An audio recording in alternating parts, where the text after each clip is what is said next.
Hey guys, how's it going? My name is Adam. Today I'm going to show you how to link Payoneer to PayPal. So make sure that your Payoneer and your PayPal is fully updated to the latest version.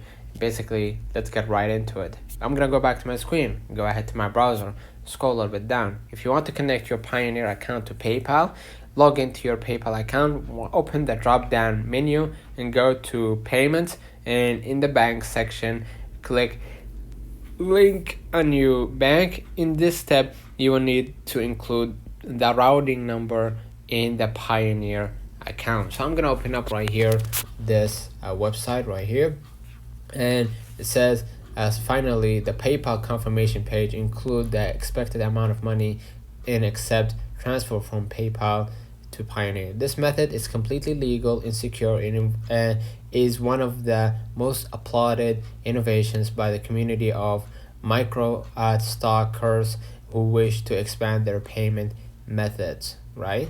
So you can use even Skrill, Stripe, or Alipay or other payment methods, all right? So basically, this feature is not available to my country yet, but we will let you know in the future if there is any update coming. Let me know in the comments if this video helped you. Don't forget to like and subscribe, turn on the notification bell to receive every video we upload.